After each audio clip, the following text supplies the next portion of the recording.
Welcome back to News Jet update. चलिए देखते हैं झारखंड की 25 फटाफट बड़ी खबरों को। इससे पहले आप झारखंड के किस जिले से न्यूज को देख रहे हैं हमें कमेंट बॉक्स में जरूर बताएं। साथ ही डेली अपडेट रहने के लिए आप हमारे चैनल को सब्सक्राइब कर बेल आइकन को दबाना बिल्कुल ना भूलें। पहली बड़ी खबर, रिलायंस जियो के निदेशक बने आकाश अंबानी, मुकेश अंबानी का इस्तीफा। उद्योगपति मुकेश अंबानी ने रिलायंस जियो के निदेशक के पद से इस्तीफा दे दिया है। वहीं रिलायंस जियो इन्फोकॉम लिमिटेड ने नॉन एग्जीक्यूटिव डायरेक्टर आकाश एम अंबानी की कंपनी के बोर्ड ऑफ डायरेक्टर्स के चेयरमैन के रूप में नियुक्ति को मंजूरी दे दी है। रिलायंस इंडिया लिमिटेड के चेयरमैन मुकेश अंबानी के बेटे आकाश अंबानी साल 2014 में रिलायंस जियो की बोर्ड से जुड़े थे।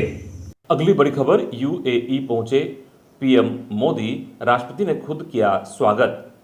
प्रधानमंत्री नरेंद्र मोदी मंगलवार को संयुक्त अरब अमीरात की राजधानी अबू धाबी पहुंचे।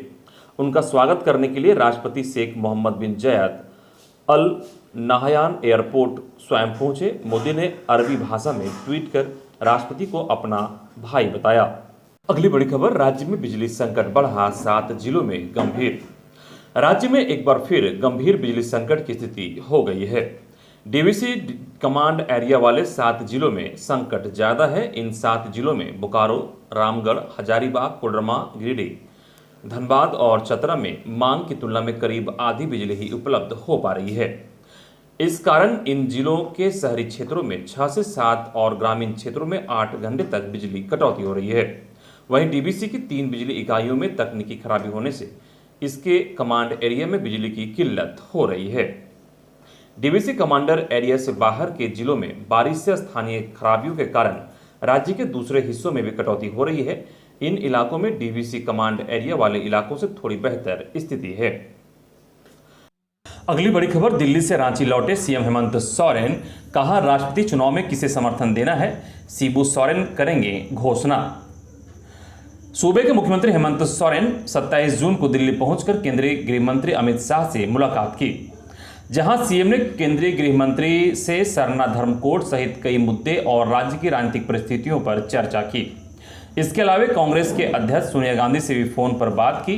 जानकारी के मुताबिक तबीयत खराब होने की वजह से सोनिया गांधी से सीएम हेमंत सोरेन की मुलाकात नहीं हो सकी। वहीं दिल्ली आने के बाद मुख्यमंत्री हेमंत सोरेन ने राजधानी दिल्ली में राज्यसभा के प्रतिपक्ष नेता मल्लिकार्जुन खड़गे से भी मुलाकात की। उनसे मिलकर सीएम हेमंत ने वर्तमान की राजनीतिक परिस्थिति पर भी चर्चा की। इधर राज्यसभा प्रतिपक्ष नेता मल्लिकार्जुन खड़गे से मुलाकात के बाद मुख्यमंत्री हेमंत सोरेन सोमवार को ही रात के 10 बजे रांची वापस लौटे। इस दौरान सीएम ने कहा कि मंगलवार को वे झामुमो अध्यक्ष शिबू सोरेन से मुलाकात करेंगे, जिसके बाद वे दिल्ली में केंद्रीय गृह मंत्री और राज्यसभा के प्रतिपक्ष नेता से हुई बातचीत की जानकारी देंगे। इसके बाद राष्ट्रपति चुनाव 2022 में झामुमो किसे समर्थन देगा, यह निर्णय खुद शिबू सोरेन लेंगे। इधर सिक्किम में झारखंड के छात्रों की बस हुई दुर्घटनाग्रस्त, 23 घायल, सीएम हेमंत सोरेन ने मामले में लिया संज्ञान। झारखंड के 23 छात्रों को लेकर जा रही एक बस गंगटोक में दुर्घटनाग्रस्त हो गई। सेंट जेवियर्स कॉलेज के छात्रों का एक ग्रुप सिक्किम के टूर पर था, जो रास्ते में गंगटोक के पास दुर्घटनाग्रस्त हो गई है। इस हादसे में 23 छात्रों के घायल होने की सूचना है। हादसे के बाद पुलिस वहां पहुंची है और घायल छात्रों को अस्पताल पहुंचाया गया। इस मामले पर सीएम हेमंत सोरेन ने तुरंत संज्ञान लिया और सिक्किम के मुख्यमंत्री से बात कर बच्चों को समुचित इलाज मुहैया करवाने की अपील की है। इधर टीम का नेतृत्व कर रहे फादर फ्लोरेंस ने बताया कि रांची से 66 बीएड का बच्चों का एक ग्रुप 22 जून को एकेडमिक टूर के लिए सिक्किम गया था, जहां गंगटोक से न्यू जलपाईगुड़ी लौट रहे थे, जहां से इन्हें ट्रेन पकड़ना था। बच्चे 3 अलग अलग बसों में थे। इसी दौरान एक बस का ब्रेक फेल हो गया और यह नियंत्रित होकर दुर्घटनाग्रस्त हो गई। अगली बड़ी खबर, कोरोना के बढ़ते मामले को लेकर केंद्र चिंतित, आगामी त्योहारों को लेकर सभी राज्यों को दिया गया यह निर्देश। देश में कोरोना के मामले अचानक से फिर से तेजी से बढ़ने लगे हैं। इसे लेकर केंद्र सरकार चिंतित है। ऐसे में केंद्रीय स्वास्थ्य सचिव राजेश भूषण ने सभी राज्यों और संघ राज्यों को निर्देश दिया है कि आगामी त्योहारों के मद्देनजर कोविड के उचित व्यवहार का परीक्षण, ट्रैकिंग, उपचार और टीकाकरण पर जोर दें। उन्होंने पत्र में 5 गुना ध्यान देने की बात कहा आगामी त्योहारों को लेकर राज्यों में सामूहिक समारोह होने की संभावना है। ऐसे में कोरोना नियमों का भी पालन करना अनिवार्य है। देश भर में बता दें कि कोरोना के मामले में लगातार बढ़ोतरी हो रही है। मंगलवार की सुबह जारी रिपोर्ट के अनुसार देश में बीते 24 घंटे में कोरोना के 11,793 नए मामले सामने आए, जिसमें 27 लोगों की मौत इलाज के दौरान हुई है। अगली बड़ी खबर, 2 दिनों में भारी बारिश के आसार। झारखंड में धीरे धीरे स्थापित हो रहे मानसून की गतिविधि के बीच बुधवार और गुरुवार को राज्य के उत्तरी एवं समीप के मध्य भाग में कुछ जगहों पर भारी बारिश हो सकती है। इसको लेकर मौसम केंद्र की ओर से येलो अलर्ट जारी किया गया है। वहीं इन 2 दिनों में राज्य के कुछ जगहों पर मेघ गर्जन और वज्रपात को भी लेकर ऑरेंज अलर्ट जारी हुआ है। मौसम केंद्र के वैज्ञानिक के मुताबिक अभी पूर्वी से पश्चिमी भाग में टर्फ लाइन बना हुआ है जो झारखंड से होकर गुजर रहा है। बताया गया कि टर्फ लाइन। अगली बड़ी खबर, झारखंड के 12वीं आर्ट्स और कॉमर्स का रिजल्ट की तारीख अभी तक तय नहीं, जैक अध्यक्ष। झारखंड एकेडमिक काउंसिल 12वीं आर्ट्स और कॉमर्स का रिजल्ट इस महीने जारी नहीं होगा। इसके लिए कोई तारीख निर्धारित नहीं की गई है। इस बात की जानकारी खुद जैक अध्यक्ष अनिल कुमार महतो ने दी। परिणाम घोषित करने से पहले जो तैयारियां की जाती है वो अभी पूरी नहीं हुई है। पिछले सप्ताह जैक ने 12वीं साइंस का रिजल्ट जारी किया था। इसके बाद आस लगाई जा रही थी कि इस माह के अंत तक रिजल्ट जारी कर दिया जाएगा।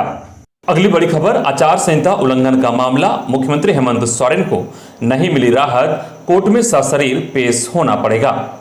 मुख्यमंत्री हेमंत सोरेन के द्वारा दायर 205 रिपिटीशन को अदालत ने खारिज कर दिया है। एमपी एमएलए की विशेष अदालत में याचिका पर सुनवाई हुई। मामला चुनाव आचार संहिता उल्लंघन से जुड़ा हुआ है। चुनाव बूथ पर पार्टी का सिंबल इस्तेमाल करने का उन पर आरोप है। अरगोड़ा थाना में मामला दर्ज है। दरअसल यह मामला साल 2019 लोकसभा चुनाव से जुड़ा हुआ है, जब लोकसभा चुनाव के दौरान अपने मताधिकार का प्रयोग करने के लिए मुख्यमंत्री हेमंत सोरेन अरगोड़ा थाना क्षेत्र स्थित संत फ्रांसिस स्कूल के मतदान केंद्र पहुंचे थे। मतदान करने के लिए पहुंचे मुख्यमंत्री के कंधे पर झारखंड मुक्ति मोर्चा पार्टी का सिंबॉलिक पट्टा था। अगली बड़ी खबर, सहायक अभियंता नियुक्ति मामले में हाईकोर्ट ने 16 जून को फैसला सुरक्षित रख लिया था। साक्षात्कार में कम अभ्यर्थियों को बुलाने के मामले में फैसला आज। सहायक अभियंता नियुक्ति मामले के साक्षात्कार में 2.5 गुना से कम अभ्यर्थियों को बुलाए जाने से जुड़े मामले में बुधवार को हाईकोर्ट अपना फैसला सुनाएगा।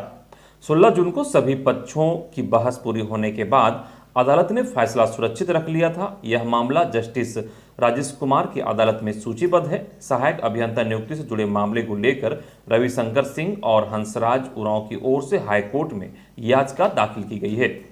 सुनवाई के दौरान कहा गया था कि नियुक्ति नियमावली 2022 के अनुसार न्यूनतम 2.5 गुना चयनित अभ्यर्थियों को साक्षात्कार में बुलाया जाना अनिवार्य है, लेकिन जीपीएससी ने 1.8 गुना अभ्यर्थियों को ही साक्षात्कार के लिए बुलाया है। ऐसा करना नियमावली और विज्ञापन की शर्तों का उल्लंघन है। अगली बड़ी खबर, विद्यालय प्रबंधन समिति शिक्षकों पर नजर रखें, शिक्षा मंत्री। शिक्षा मंत्री जगन्नाथ महतो मंगलवार को स्वयंसेवी संस्थाओं की ओर से विद्यालय प्रबंध समिति की भूमिका और जिम्मेदारी विषय पर आयोजित राज्य स्तरीय संगोष्ठी में शामिल हुए। उन्होंने कहा कि विद्यालय प्रबंध समिति अगर अच्छे से काम करें तो स्कूलों में किसी प्रकार की समस्या नहीं होगी। विद्यालय प्रबंध समिति यदि नजर रखेंगे तो न तो शिक्षक गायब रहेंगे, न ही किसी प्रकार की कोई गड़बड़ी होगी। शिक्षक समय पर आएंगे और वे निर्धारित समय सीमा तक बच्चों को पढ़ाएंगे। विद्यालय प्रबंध समिति में गांव के लोगों द्वारा चुने गए अध्यक्ष और सदस्य होते हैं। स्कूलों में उन्हीं के बच्चे पढ़ते हैं, इसलिए विद्यालय प्रबंधन समिति अपने अधिकार और जिम्मेदारी को अच्छे से समझें। शिक्षा मंत्री ने कहा कि सरकारी स्कूलों में शिक्षकों की कमी है, उसे दूर करने की प्रक्रिया शुरू की जा रही है। अगली बड़ी खबर की बात करें तो विश्व महिला हॉकी प्रतियोगिता में झारखंड के 3 खिलाड़ियों का चयन। नीदरलैंड्स और स्पेन में आयोजित होने वाली महिला हॉकी वर्ल्ड कप 27 जून से शुरू हो गई है, जो 17 जुलाई तक चलेगी। बता दें कि इस वर्ल्ड कप में झारखंड के 3 खिलाड़ी शिरकत करने वाली हैं। Federation of international hockey team की तरफ से आयोजित इस प्रतियोगिता में झारखंड की निक्की प्रधान, सलीमा टेट्टे और संगीता कुमारी को टीम इंडिया का सदस्य बनाया गया है। झारखंड के हॉकी के इतिहास में यह पहला मौका है जब राज्य की 3 खिलाड़ी अपना जलवा दिखाएंगे। इस प्रतियोगिता में कुल 16 टीमें भाग ले रही हैं और इन 16 टीमों को 4 पूल में बांटा गया है। भारत के ग्रुप में इंग्लैंड, न्यूजीलैंड और चीन है। भारत का पहला मैच 2 जुलाई को इंग्लैंड के साथ, 5 जुलाई को चीन के साथ और 7 जुलाई को न्यूजीलैंड के साथ है। अगली बड़ी खबर, निलंबित आईएएस पूजा सिंघल को नहीं मिली जमानत, 4 जुलाई को होगी जमानत याचिका पर फिर सुनवाई। निलंबित आईएएस पूजा जमानत याचिका पर प्रवर्तन निदेशालय ईडी की विशेष न्यायालय में मंगलवार को सुनवाई हुई। सुनवाई के क्रम में आईएएस अधिकारी के अधिवक्ता विश्वजीत मुखर्जी ने बीमारी का हवाला देते हुए अदालत से जमानत याचिका स्वीकृत करने का आग्रह किया। आईएएस अधिकारी ने ईडी के चार्जशीट दाखिल करने के पहले जमानत याचिका दाखिल की थी। 25 मई से वह केंद्रीय कारा होटवार में बंद है और ईडी की टीम इन्हें 11 मई को गिरफ्तार की थी। ईडी की तरफ से मनरेगा घोटाला से संबंधित मनी लॉन्ड्रिंग मामले में पूजा सिंघल के खिलाफ मुकदमा दर्ज किया गया है। अगली बड़ी खबर, झारखंड सरकार का बड़ा फैसला, जिलों के डीसी नहीं कर सकेंगे रजिस्ट्री को रद्द। झारखंड सरकार ने सभी जिले के उपायुक्त को रजिस्ट्री को रद्द करने का अधिकार छीन लिया है। झारखंड सरकार ने राज्य के सारे डीसी को राजस्व, निबंधन और भूमि सुधार विभाग की ओर से एक पत्र भेजा गया है। इस पत्र को संयुक्त निबंधन महानिरीक्षक द्वारा जारी किया गया है। इसमें कहा गया है कि कपटपूर्ण रूप से निबंधित रजिस्टर्ड दस्तावेजों को जांच के बाद रद्द करने के आदेश को स्थगित कर दिया गया है। यह आदेश विधि विभाग के मंतव्य के बाद तक जारी रहेगा। इस पर विभागीय मंत्री का अनुमोदन भी विभाग को प्राप्त है। विभाग ने यह भी निर्देश जारी किया है कि विभागीय पत्र के आलोक में अगले आदेश तक दस्तावेज रद्द करने से संबंधित सभी कार्रवाई स्थगित रखी जाए। अगली बड़ी खबर, शिक्षा मंत्री जगन्नाथ महतो ने कहा कि राज्य में शिक्षकों के रिक्त पदों पर जल्द होगी बहाली। झारखंड के शिक्षा मंत्री जगन्नाथ महतो ने कहा कि शिक्षा के बिना बेहतर राज्य की परिकल्पना नहीं की जा सकती है। शिक्षा मंत्री मंगलवार को लीड्स एंड केयर इंडिया के संयुक्त तत्वाधान में राज्य स्तरीय विद्यालय प्रबंधन समिति के सम्मेलन में बोल रहे थे। अगली बड़ी खबर, बड़कागांव आंदोलन से जुड़े 8 मामले की जांच करेगी सीआईडी। बड़कागांव आंदोलन से जुड़े 8 मामले की जांच अब सीआईडी करेगी। इस मामले में मंटू सोनी ने हाईकोर्ट में रिट दायर की थी, जिसके बाद सरकार ने सीआईडी से जांच कराने का निर्णय लिया। अब दोनों पक्षों को सुनने के बाद इस मामले में अंतिम निर्णय हाईकोर्ट देगी। अगली बड़ी खबर, वन विभाग की वजह से 5 ग्रिड सब स्टेशन और 12 से अधिक ट्रांसमिशन लाइन योजना बाधित। झारखंड सरकार के वन और पर्यावरण विभाग की तरफ से अनापत्ति प्रमाण पत्र नहीं मिलने से बरही, रामगढ़, हंटरगंज, बड़कागांव और सिमरिया के पावर सब स्टेशन का काम बाधित पड़ा है। इन सब स्टेशनों के निर्माण नहीं हो पाने से 1 दर्जन से अधिक ट्रांसमिशन लाइन भी पूरी नहीं हो पा रही है। इन सब स्टेशन के निर्माण होने से झारखंड के हजारीबाग, कोडरमा, चतरा, गिरिडीह, धनबाद और रामगढ़ जिलों की निर्भरता दामोदर घाटी निगम पर कम होगी। इन जिलों की 1 करोड़ से अधिक की जनता को भी अबाधित बिजली मिलने का मार्ग प्रशस्त होगा। जानकारी के अनुसार डीवीसी कमांड एरिया में बिजली वितरण निगम भी मजबूत होगा। अगली बड़ी खबर, मुख्यमंत्री हेमंत सोरेन के निर्वाचन मामले पर अगली सुनवाई 14 जुलाई को। मुख्यमंत्री हेमंत सोरेन के निर्वाचन मामले पर अब चुनाव आयोग में 14 जुलाई को सुनवाई होगी। आयोग के अवर सचिव प्रकाश चंद्र गुप्ता ने इस संबंध में शिकायतकर्ता करने वाले भाजपा और राज्य के मुख्य निर्वाचन पदाधिकारी को सूचना दी गई है। झारखंड के राज्यपाल रमेश बैस के रेफरेंस केस 3 ऑफ 2022 के तहत निर्वाचन आयोग को मुख्यमंत्री हेमंत सोरेन की विधानसभा की सदस्यता समाप्त करने पर सुझाव मांगा गया था। झारखंड के बरहेट से मुख्यमंत्री निर्वाचित हुए हैं। भाजपा ने शिकायत की थी कि ऑफिस ऑफ प्रॉफिट के तहत उन्होंने स्टोन माइंस खदान आवंटित कराया था। वहीं मुख्यमंत्री हेमंत सोरेन के भाई बसंत सोरेन के मामले पर निर्वाचन आयोग में 15 जुलाई को होगी सुनवाई। निर्वाचन आयोग में विधानसभा सदस्य बसंत सोरेन के निर्वाचन अहर्ता मामले पर अब 15 जुलाई को सुनवाई होगी। आयोग की तरफ से बसंत सोरेन की सदस्यता समाप्त करने वाली शिकायत पत्र पर अगली तिथि मुकर्रर की गई है। आयोग की नई दिल्ली कार्यालय में दोपहर 3 बजे सुनवाई होगी। आयोग के अवर सचिव प्रकाश चंद्र गुप्ता के हस्ताक्षर से यह आदेश जारी किया गया है। भाजपा की तरफ से यह शिकायत आयोग को की गई है, जिसमें विधायक बसंत सोरेन पर दुमका विधानसभा उपचुनाव के दौरान तथ्यों को छिपाने का आरोप लगाया गया है।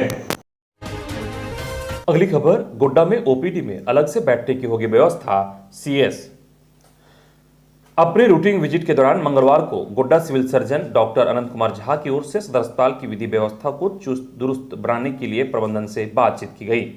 अस्पताल में प्रबंधन पर्याप्त संसाधन में और भी बेहतर सुविधा मरीजों को मिल सके, इस बात को लेकर उनकी ओर से लगातार प्रयास व पहल किया जा रहा है। सीएस की ओर से पूर्व में अस्पताल की व्यवस्था को ठीक करने के लिए उठाए गए कदम को अस्पताल प्रबंधन की ओर से नोटिस लेते हुए कार्य को अमली जामा पहनाया गया। सीएस की ओर से दिए गए टाइम लाइन के भीतर अस्पताल प्रबंधन की ओर से सदर अस्पताल के पोस्टमार्टम हाउस जाने तक के रास्ते को ठीक ठाक कर लिया गया। वहीं सीएस डॉक्टर अनंत कुमार झा ने बातचीत के दौरान कहा कि पोस्टमार्टम हाउस की व्यवस्था को बढ़िया बनाने की दिशा में उनकी ओर से पहली पहल करते हुए रास्ते को दुरुस्त कराया गया है। उपायुक्त से बातचीत के क्रम में पोस्टमार्टम हाउस में 100 रखे जाने के लिए 2 की जगह 3 बेड का मारचूरी फ्रिज बॉक्स बनाए जाने को लेकर अनुमति दे दी गई है। कहा गया है कि सारी व्यवस्था हो जाने के बाद इसका डिमांड बना कर दीजिए और उनकी ओर से इसकी आप इधर गिरिडीह में सफाई को कुएं में उतरे चाचा भतीजे समेत 3 की मौत। गिरिडीह के देवरी प्रखंड के बरवाबाद में मंगलवार सुबह कुएं की सफाई करने उतरे 3 लोगों की मौत हो गई, जबकि एक की हालात नाजुक बनी हुई है। मृतकों में अबोध और सागर चाचा भतीजा थे और बिहार के जमुई जिले के खैरा इलाके के लालपुर के रहने वाले थे, जबकि एक महेश विश्वकर्मा बरवाबाद का रहने वाला था। जानकारी के अनुसार बरवाबाद के दिगंबर विश्वकर्मा के घर के आंगन में कुआं है। मंगलवार को सफाई के लिए अबोध विश्वकर्मा और सागर विश्वकर्मा कुएं में उतरे थे। कुएं में पानी था, इसलिए मिनी जनरेटर भी उतारा गया। बताया जाता है कि जनरेटर चलने से कुएं में ऑक्सीजन खत्म हो गई और अबोध व सागर बेहोश होकर गिर गए। इसके बाद दोनों को बचाने के लिए महेश विश्वकर्मा और सतीश उर्फ भिखारी विश्वकर्मा कुएं में उतरे। कुछ ही देर में वे भी बेहोश हो गए। तब तक गांव वाले जुट गए। सभी ने चारों को बाहर निकाला। इनमें जमुआ में एक निजी नर्सिंग होम ले गए, जहां डॉक्टरों ने महेश, अबोध और सागर को मृत घोषित कर दिया।